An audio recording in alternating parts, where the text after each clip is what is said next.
तो मैंने एक साथ हम बात करने वाले हैं मंडे नाइट रॉ के हवाले से, और ये वीडियो मंडे नाइट रॉ का रिव्यू होने वाली है। अब इससे पहले कि हम वीडियो की तरफ आगे बढ़े, चैनल को कर लो सब्सक्राइब, और वीडियो अगर अच्छी लगे तो लाइक लाजमी करना।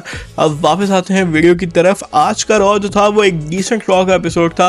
ना तो बहुत कुछ एक्स्ट्रा था, लेकिन ना ही कुछ ऐसा था कि जिसको मिस ना किया जा सके। अब रॉ का एपिसोड जो है वो स्टार्ट होता है ऊसो से। अब इससे पहले कि ऊसो रिंग में आते, विजन और पॉल हेमन जो है वो गुस्से में बाहर आते हैं। अब क्योंकि लास्ट वीक ऑस्टिन थ्योरी जो थे वो अपने एलिमिनेशन चेंबर का स्पॉट जो था वो गवा चुके थे मास्क मैन की वजह से, और यही चीज़ पॉल हेमन भी आके डिमांड करते हैं कि वो मास्क मैन कौन है। और फिर पॉल हेमन की डिमांड होती है कि ब्रॉन्सन रीड को एलिमिनेशन चेंबर में डाला जाए।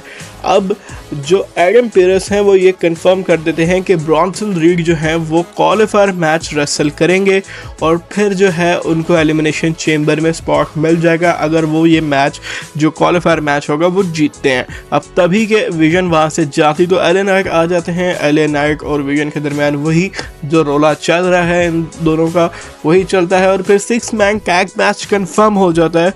और सरप्राइजिंगली क्योंकि ब्रॉन्सन रीड को डोमिनेट दिखाना था, और क्योंकि नेक्स्ट वीक उनके क्वालिफायर मैच भी होने वाला है बिल्कुल एलिमिनेशन चेंबर से पहले, जो आखिरी रॉ का एपिसोड होगा वहाँ पर ब्रॉन्सन रीड का क्वालिफायर मैच होना है एलिमिनेशन चेंबर के लिए।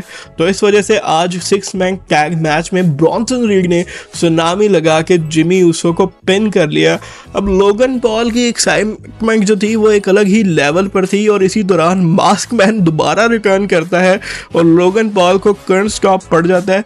अब मास्क मैन का अगर तो तुम लोगों ने गौर से देखा हो तो हर दफ़ा मास्क मैन का साइज बड़ा चेंज नज़र आता है। मतलब ऐसे लग रहा था कि डब्ल्यूडब्ल्यू के पास जितने भी एक्स्ट्रा सुपरस्टार्स हैं या एक्स्ट्रा जो बंदे हैं वो सारे ही मास्क बन के ट्राई करते रहे हैं, सेथ रॉलिंस को फुलफिल करने की कोशिश करते रहे हैं। लेकिन जो लास्ट वीक मास्क मैन था वो सेथ रॉलिंस की पूरी स्ट्रक्चर मैच कर रहा था, लेकिन इस वीक वाला कुछ डिफरेंट अपीयरेंस लग रही थी मास्क मैन की। बहरहाल इसके बाद हमें पता लगता है कि बैक स्टेज एडम पेरेस के लिए एक मिस्ट्री बॉक्स आया है। अब इस मिस्ट्री बॉक्स के हवाले से काफ़ी सारे रूमर्स आना शुरू हो गए हैं कि कुछ ये एक्सपेक्ट कर रहे हैं कि भाई क्या इस बॉक्स में क्रिस जेरिको होने वाले हैं। अब क्रिस जेरिको रॉयल रंबल में नहीं थे, इस बॉक्स में किस तरह होंगे ये तो सेंस नहीं बनेगा। लेकिन बहरहाल अगर क्रिस जेरिको होते हैं, क्योंकि मैं ट्रिपल एच के ऊपर बैक नहीं करने लगा कि क्रिस जेरिको इस बॉक्स में से निकलेंगे, लेकिन ये जो भी होगा ये स्मैकडाउन के ऊपर ही होगा, क्योंकि एडम पेरेस ने इस बॉक्स को स्मैकडाउन पे भिजवा दिया है। और इस पर लिखा हुआ ये है कि ये सिर्फ 28 जिस दिन एग्जैक्ट एलिमिनेशन चेंबर की गेट बन रही है उसी दिन इस बॉक्स को ओपन करना है। तो यानी कि जो भी इस बॉक्स की मिस्ट्री है ये एलिमिनेशन चेंबर वाले दिन ही एक्सपोज होगी, और मे बी निक ऑगस्ट जो है वो इसे एलिमिनेशन चेंबर पेपर व्यू के अंदर ला के ओपन करके सबको दिखाएं। अब क्या क्रिस जेरिको इस बॉक्स में होंगे या नहीं ये तो हमें 28 फरवरी को ही पता लगेगा। बहरहाल इसके बाद वुमेन क्वालिफायर मैच भी था, और एक अच्छा मैच था। नेकी को जो नटालियाँ हैं उनको काफ़ी डोमिनेट दिखाया इस मैच में, लेकिन एंड में आस्का ने ये मैच जो है वो जीत लिया। बेली ने पिन कर दिया आस्का के सबमिशन के ऊपर, और आस्का जो है वो क्वालिफाई कर चुकी हैं वुमेन्स एलिमिनेशन चेंबर मैच के लिए। ओबा फामी जो है वो भी आज back stage Monday night raw के ऊपर थे। अब ओबा फामी की बुकिंग जो है वो ऐसे अभी जो लास्ट वीक भी वो बैक स्टेज स्मैकडाउन के ऊपर थे जहाँ निक ऑगस्ट उन्हें अपना कॉन्ट्रैक्ट देते हैं स्मैकडाउन का।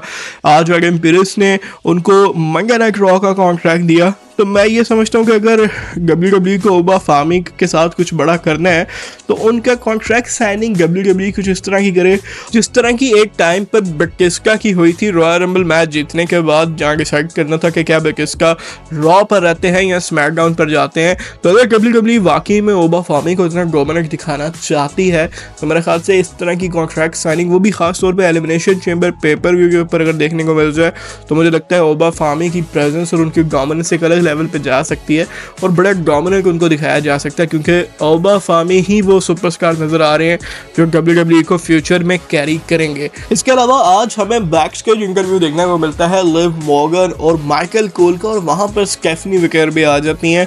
और जिस तरह की इन दोनों की प्रोमो सेगमेंट चल रही है, जिस तरह के लिव मॉर्गन के एक्सप्रेशन थे, तो ये बात तो क्लियर है कि लिव मॉर्गन ने स्टेफनी विकर को ही चूज करना है रेसलमेनिया के लिए।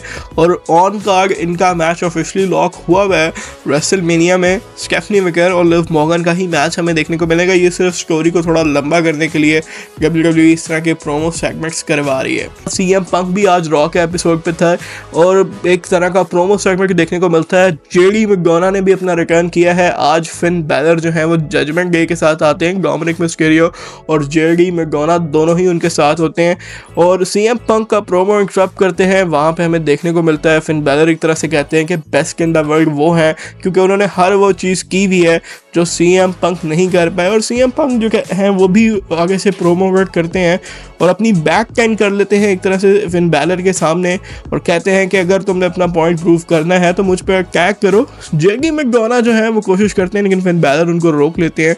तो इस तरह का कुछ मिक्स सेगमेंट था। अब जजमेंट डे के दरमियान आपस में भी कुछ क्लैशेस नज़र आ रहे हैं तो मे बी हमें एलिमिनेशन चेंबर के अंदर ये देखने को मिल सकता है कि कहीं फिन बैलर को उनकी अपनी जजमेंट डे का कोई मेंबर जो है वो टाइटल कॉस्ट ना करवा दे और आगे जाकर रेसलमेनिया में हमें उनका मैच आपस में ही देखने को ट्रिपल थ्रेट मैच भी देखने को मिल सकता है जहाँ डोमिनिक मिस्टेरियो अपने इंटरकॉन्टिनेंटल चैंपियनशिप को डिफेंड करें फिन बैलर और JD मैकडोना के अगेंस्ट। तो इस तरह का कुछ मैच अप स्टोरी WWE बना सकती है। इसके अलावा AJ ली भी थी और आज AJ ली और बेकी लिंच का भी सेगमेंट था। AJ ली ने बहुत कोशिश की कि बेकी लिंच उनको हिट करें लेकिन बेकी लिंच की यही डिमांड थी कि वो जो कुछ करेंगी एलिमिनेशन चेंबर में ही करेंगी ताकि AJ ली के पास कोई बहाना ना हो कि वो हार गई क्योंकि उन पे पहले ही बेकी लिंच ने अटैक कर दिया था। और अगर अब हम मेन इवेंट की बात करें तो मेन इवेंट में हमें ट्रिपल थ्रेट मैच देखने को मिलना था जहां पर गंथर, डोमिनिक मिस्टेरियो और जवान एवंस जो थे वो आमने सामने होने वाले थे और जो भी ये मैच जीता वो मेंस एलिमिनेशन चेंबर में ऐड हो जाता। एक्सपेक्ट यही किया जा रहा था कि जो डोमिनेट रन WWE ने गंथर को इस टाइम पे दिया हुआ है करियर किलर वाला, उनके आगे कोई जीत नहीं सकता। लेकिन ड्रैगन ली जो है वो आज रिटर्न करते हैं। रॉयल रंबल में चोक हुए थे गंथर के हाथों AJ स्टाइल का बदला लेते हुए और आज उन्होंने अपना रिटर्न किया और गंथर को एलिमिनेशन चेंबर कॉस्ट करवा दिया है। और अभी जो अर्ली रूमर्स आ रहे हैं आई डोंट थिंक सो कि फैंस इतना लाइक करने वाले हैं गंथर को क्योंकि अगर स्टोरी इसी तरह ही चली तो कहीं रे मिस्टेरियो भी इस स्टोरी में ऐड हो सकते हैं और अगर रे मिस्टेरियो ऐड हुए तो कहीं रेसलमेनिया में रे मिस्टेरियो का करियर भी हमें ओवर होता हुआ ना दिखाई दे दे। बहरहाल वापस आएंगे मेन इवेंट के ऊपर और जवान एवंस जो है वो इस मौके का फ़ायदा उठा लेते हैं और OG कहकर लगा के भाई ये बड़ा ही अमेजिंग मूव है। ऐसे लगता है कि मतलब उड़ता हुआ आर के वो जो है वो हमें देखने को मिल रहा है वो भी टॉप रोप से।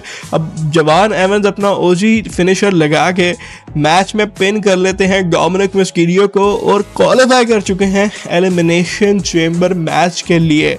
अब जवान एवंस का एक ज़बरदस्त फैक्ट भी हमें पता लगा कि जवान एवंस की एज जो है वो अभी 21 ईयर्स है और जवान एवंस जो है वो यंग सुपरस्टार बन चुके हैं जो एलिमिनेशन चेंबर में एंटर करेंगे। यानी कि इमेजिन करो कि 2002 में एलिमिनेशन चेंबर स्टार्ट हुआ था, मतलब फर्स्ट एवर एलिमिनेशन चेंबर 2002 में हुआ था और अब जवान एवंस जो है उनकी डेट ऑफ बर्थ 2004 है।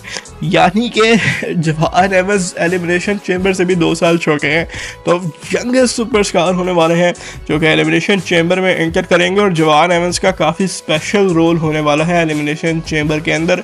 बहरहाल आज की वीडियो जो है वो यहीं तक थी। मिलते हैं अगली वीडियो में, तब तक के लिए गुड बाय।